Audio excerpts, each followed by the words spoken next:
Amém. Sim diz a palavra do Senhor. Enquanto Jesus ainda falava, veio uma pessoa da casa do chefe da sinagoga dizendo: sua filha já morreu, não incomode mais o mestre. Mas Jesus, ouvindo isso, lhe disse: não tenha medo, apenas creia e ela será salva. Tendo chegado à casa, Jesus não permitiu que ninguém entrasse com ele, a não ser Pedro, João e Tiago, além do pai e da mãe da menina. E todos choravam e a pranteavam. Mas Jesus disse: não chorem, ela não está morta, mas dorme. E riam-se dele porque sabiam que ela estava morta.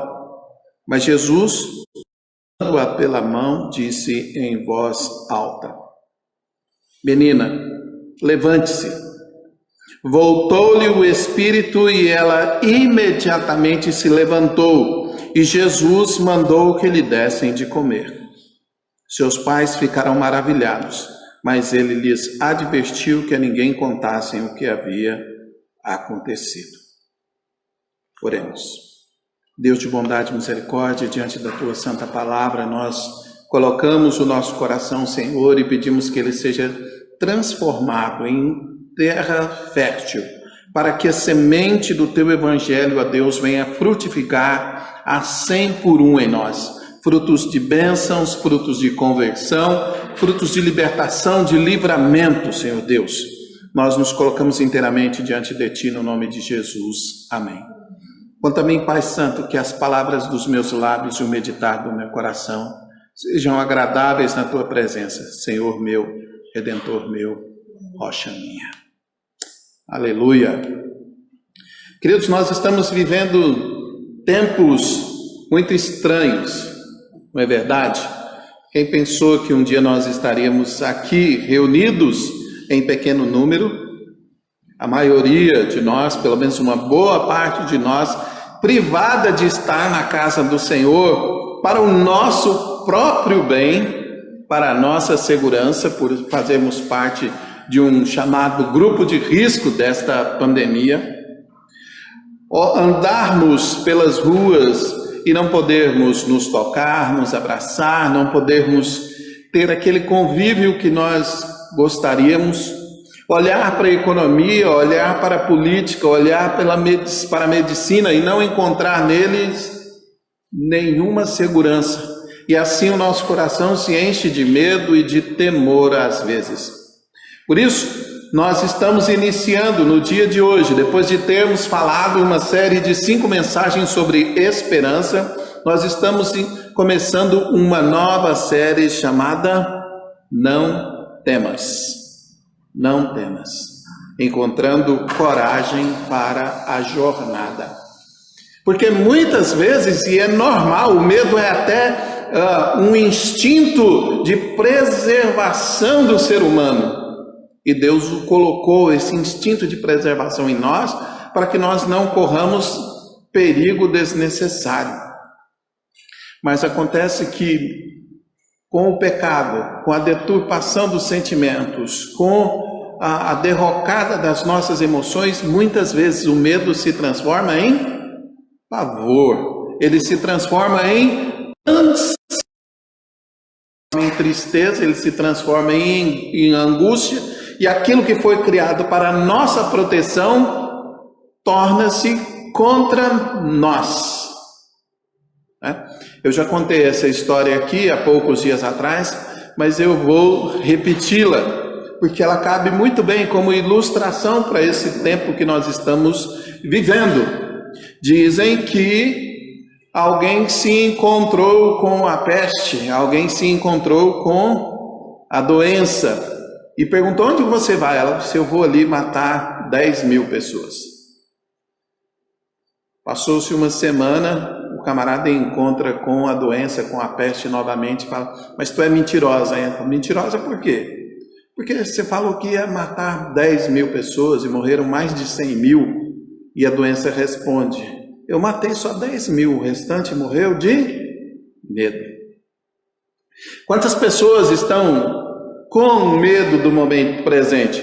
Às vezes não estão com medo por causa da sua compleição física, porque dizem somos fortes, sou saudável, eu malho, eu corro, eu não sou do grupo de risco, não tenho hipertensão, não tenho diabetes, não tenho nenhuma doença pulmonar, mas estão morrendo de medo por causa da economia, o meu emprego, o meu salário, a minha renda, os meus bens. Outros estão com medo do ambiente político, com essa polarização que nós estamos vendo na política não só nacional, mas até na política internacional. E dizem, logo logo vai começar uma guerra civil, uma terceira guerra mundial, alguma coisa assim, com tanto extremismo em tantos pontos.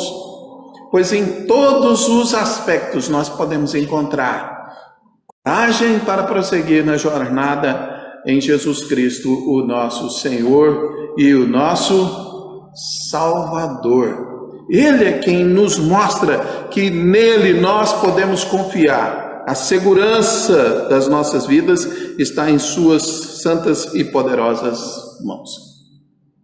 Quando nós olhamos para esse texto que nós acabamos de ler, a ressurreição da filha de Jairo, ele está em grande bloco de texto em todos os evangelhos sinóticos, ou seja, Mateus, Marcos e Lucas, que retratam a mesma sequência de acontecimentos.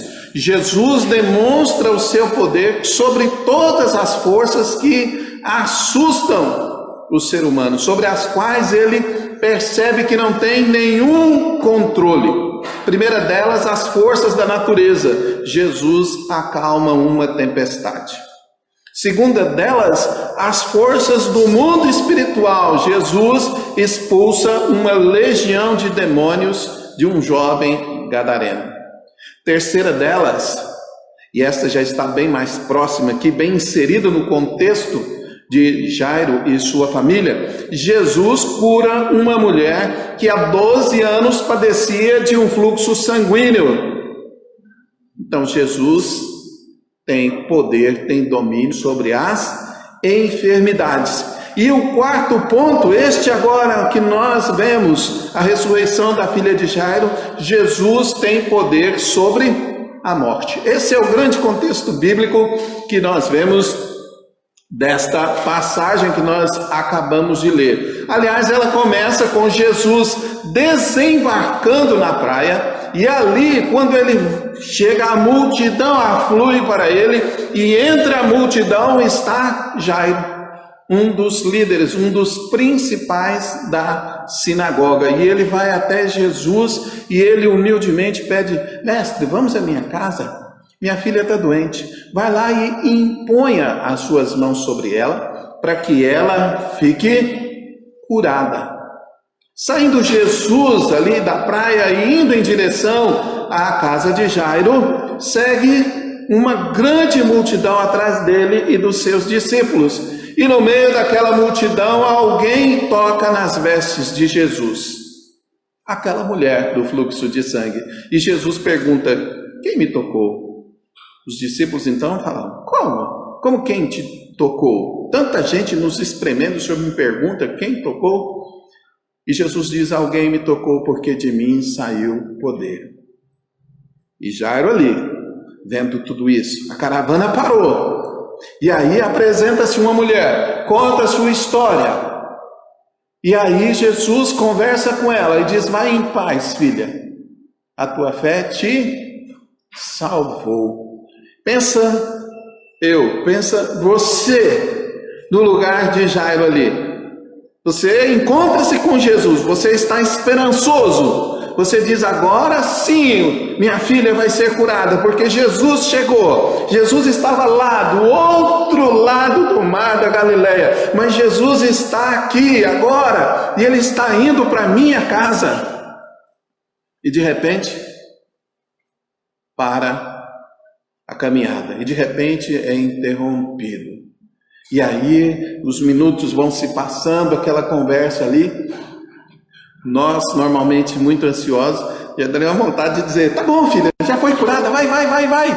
Bora, Jesus, bora lá ver a minha filha, vamos lá. Só que o que acontece é que alguém chega e fala com Jairo e diz: Jairo, não é preciso mais incomodar ao mestre. Sua filha morreu. Que tristeza, né? Ficamos no quase.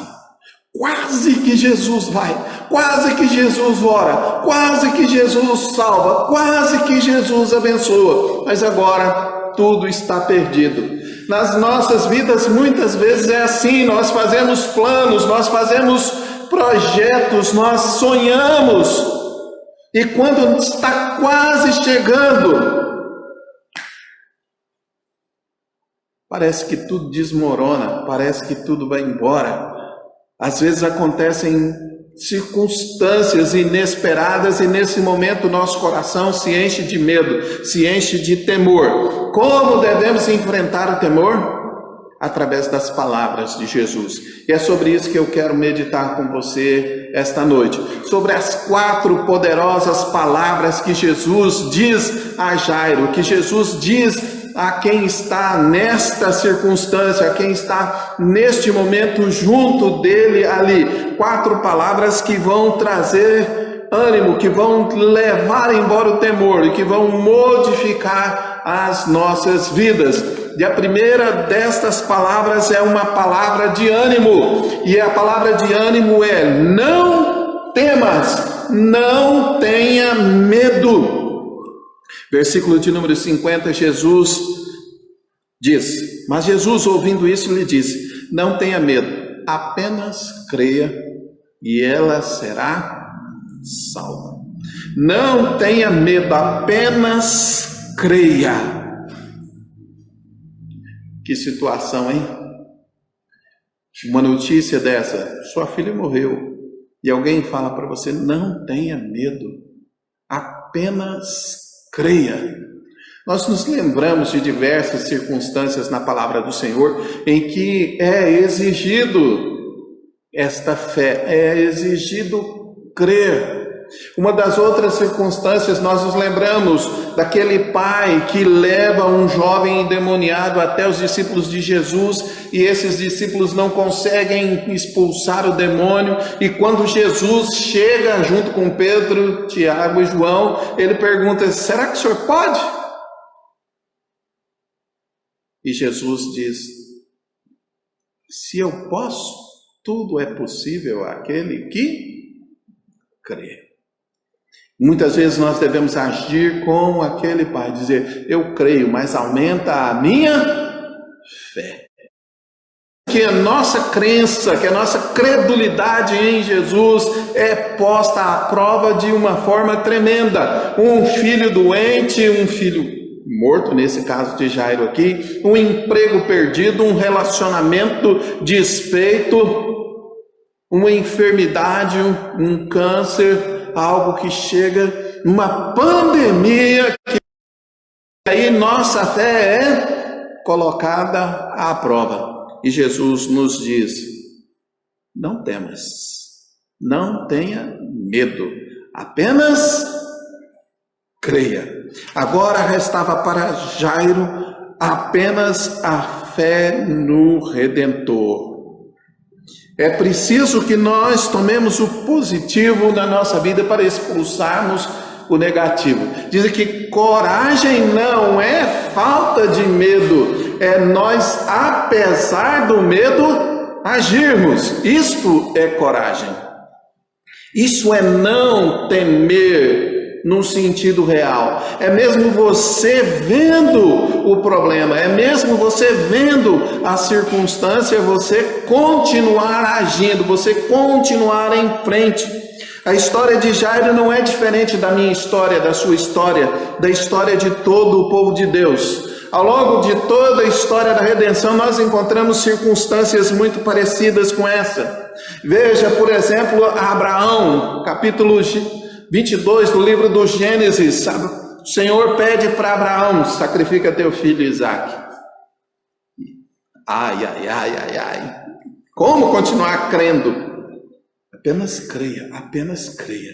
E quando Abraão está para sacrificar o seu filho, o Senhor providencia o sacrifício. Que dizer então de Moisés, livro do Êxodo, capítulo 14? Ali Moisés e os hebreus, de um lado o Mar Vermelho, de outro lado Faraó e seus carros de guerra e seus soldados chegando, e o Senhor diz para Moisés: apenas diga ao povo que marche. Como? Marchar para onde? E quando menos se espera, o mar se abre. A coluna de fogo se interpõe entre Faraó e o povo hebreu. E que dizer de Davi? Quando Davi estava ali junto de Golias, aquele gigante enorme, e ele diz que vai dar sua carne aos animais do campo. Davi, no Salmo de número 144, diz: bendito seja o Senhor meu Deus, que adestra as minhas mãos para a batalha e os meus dedos para a guerra. Meu querido, minha querida, em qualquer que seja a circunstância, o Senhor sempre nos diz: coragem, não temas, continue em frente. O próprio Senhor Jesus, numa das suas últimas palavras aos seus discípulos, ele diz: neste mundo vocês vão ter aflição, mas coragem, eu venci o mundo. Segunda palavra que o Senhor diz, depois de dizer uma palavra de ânimo, ele diz uma palavra de revelação. E revelação aqui é mostrar a verdade, é mostrar aquilo que está por trás das aparências, é mostrar aquilo que está por detrás das circunstâncias. Tudo dizia que a menina estava morta. Verso de número 52 diz que quando eles chegaram à casa de Jairo, o Senhor Jesus diz: não chorem, ela não está morta, mas dorme. Olha as circunstâncias em que o Senhor Jesus diz essa palavra de revelação, onde ele mostra a verdade dos fatos e tudo que acontece ao redor disso. Alguém foi até Jairo e disse: sua filha morreu. Então alguém foi lá e atestou a morte dela. Quando chega naquele ambiente, estão ali naquele ambiente. Os outros evangelhos são mais detalhistas do que Lucas. Estão ali as carpideiras. Quem são as carpideiras? Eram mulheres em Israel que eram pagas para chorar em velórios, né?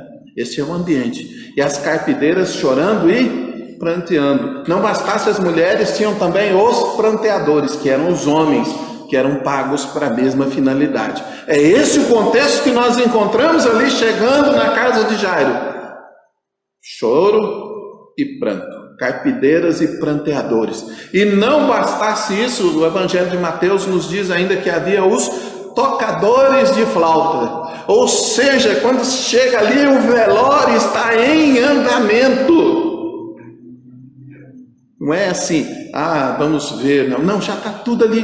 O cerimonial póstumo, se é que a gente pode dizer assim, já estava acontecendo na casa de Jairo. A balbúrdia estava estabelecida ali. E o Senhor chega e coloca as coisas no seu devido lugar. Ele diz: não chorem, ela não está morta, mas dorme. Que palavra, hein? Quando nós pensamos nisso, talvez a nossa reação diante da circunstância, quando alguém fala para você, chega assim, você está vivendo aquele tempo de angústia, você está vivendo aquele tempo de terror na sua alma, e alguém fala assim: Deus tem plano na sua vida, a sua sorte vai mudar. Você vai agir igual as carpideiras que estavam ali. Elas passaram do pranto para o riso. Veja o que está escrito na sua Bíblia. Passaram ali das lágrimas para as gargalhadas. Esse aí não bate bem a bola. Doutor já veio aí, já testou, o atestado de óbito já está escrito, já está tudo determinado. Muitas vezes é esse o cenário que nós nos encontramos hoje. As pessoas dizem: a economia está quebrada, vai haver fome em todo lugar, vai haver fome na sua casa. A medicina está louca, vão morrer milhares e milhares e milhares, e vai morrer gente da sua família, e vai... Olha lá, se você não morrer também. A política diz: fulano está maluco, aí vem do outro lado: ciclano está doido. Esse é o cenário maluco que nós estamos vivendo nesses nossos dias. E é preciso que nós tomemos a mesma atitude que Jesus tomou. Qual foi a atitude que Jesus tomou? Dá licença, dá licença, dá licença. Ele retirou, ele purificou o ambiente, ele limpou o ambiente. Carpideiras, lá para fora. Pranteadores para lá, tocadores de flauta para lá. E ó, quer saber de um negócio? Vocês também aqui, ó, meus discípulos, à exceção de Pedro, Tiago e João,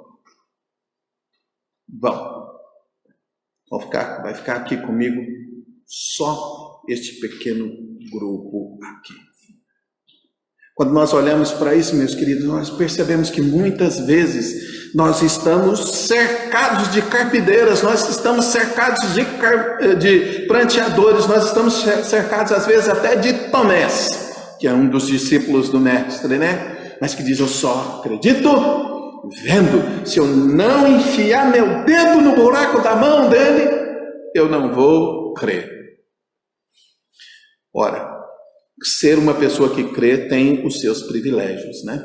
Pedro, Tiago e João desfrutaram dos melhores e dos piores momentos do Senhor Jesus. Eles estavam aqui no momento em que esta menina foi ressuscitada. Eles estavam com Jesus no Monte da Transfiguração, mas eles também estiveram com Jesus no jardim do Getsemane.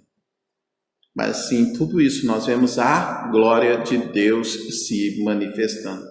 Então a segunda palavra que o Senhor Jesus diz, ela nos mostra que a verdade muitas vezes não está nas circunstâncias.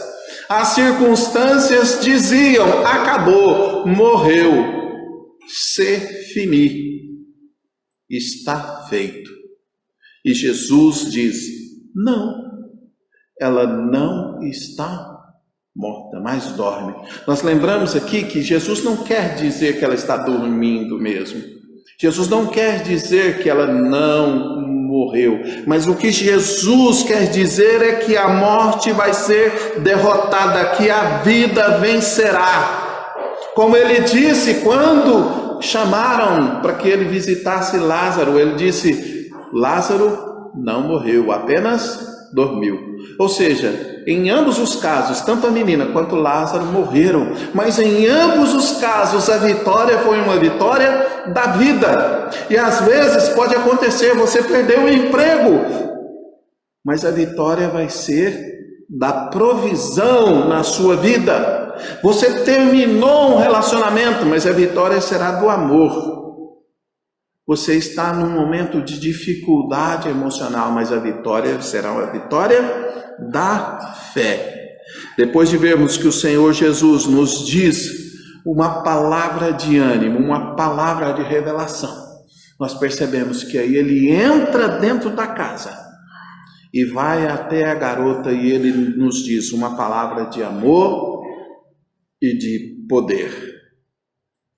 Como assim? Perceba, Jesus entra na casa. Qual era o pedido de Jairo? Vai e imponha as mãos sobre a minha filha para que ela seja curada. Jesus chega ali, ele toma a menina pela mão. Isso é um gesto de carinho, isso é um gesto fraterno, um gesto de ternura de Jesus para com aquela menina. E ele diz, talvez até com o mesmo carinho, com a mesma intensidade que a sua mãe dizia para acordá-la nas manhãs: menina, levante-se. Uma palavra poderosa, não precisa ser necessariamente uma palavra que dê um grito, uma palavra dita de forma alta, grosseira, mas pode ser uma palavra terna.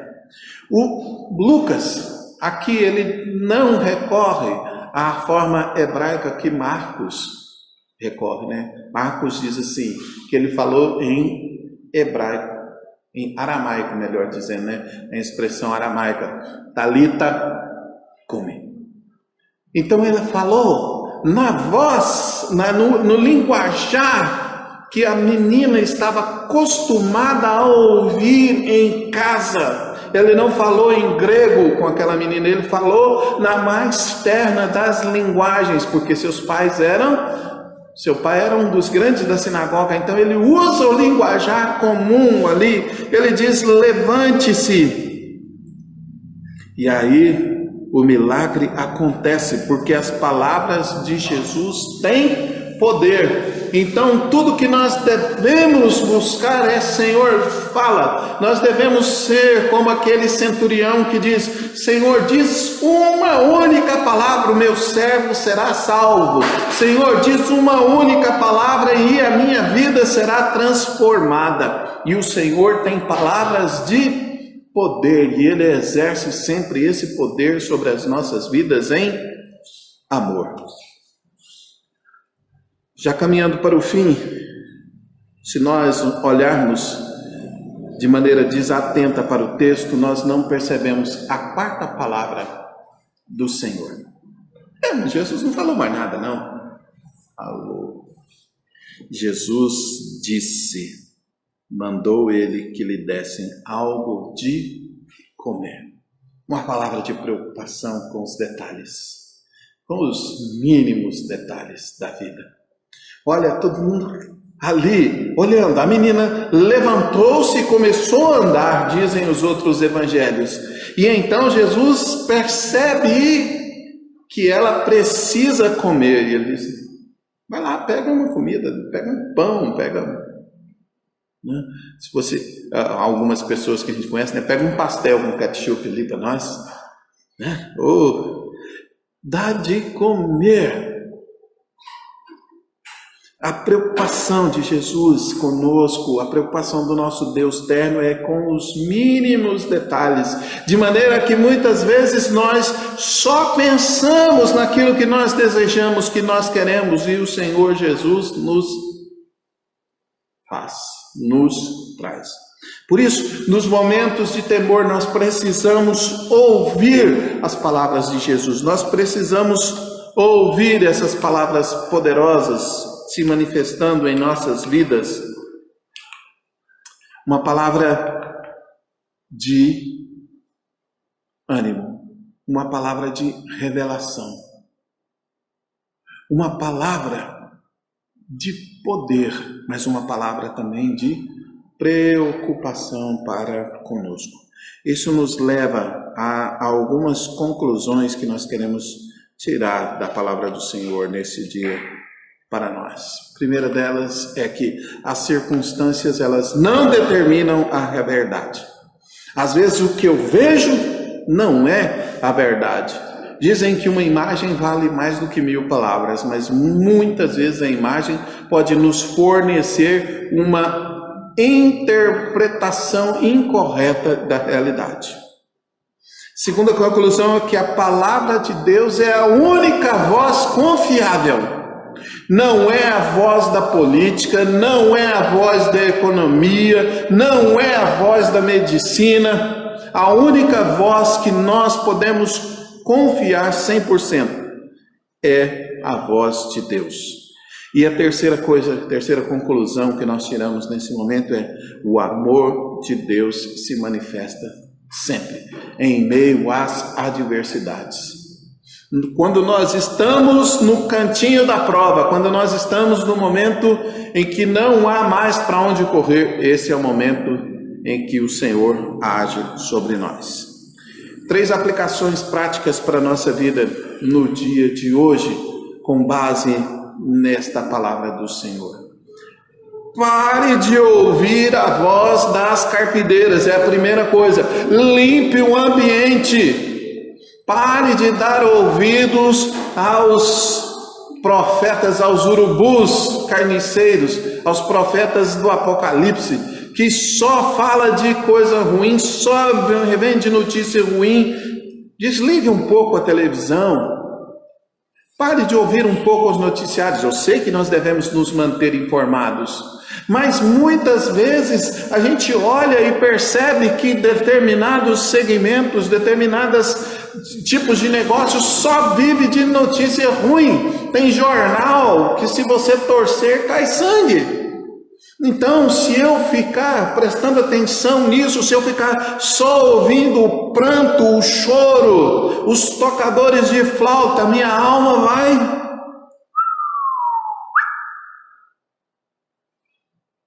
É preciso limpar o ambiente. Depois que eu limpar o ambiente, eu preciso ouvir a voz de Deus, ouvir a voz de Jesus. Como é que eu faço isso? Lendo a sua palavra, orando, não só apresentando pedidos a Ele, mas ouvindo as respostas que Ele tem a dar aos nossos pedidos. E a terceira aplicação prática para a nossa vida no dia de hoje é: creia em Jesus Cristo. Creia naquele que é o Verbo de Deus, aquele que sustenta todas as coisas na sua mão poderosa pela palavra do seu poder. Esse é Jesus.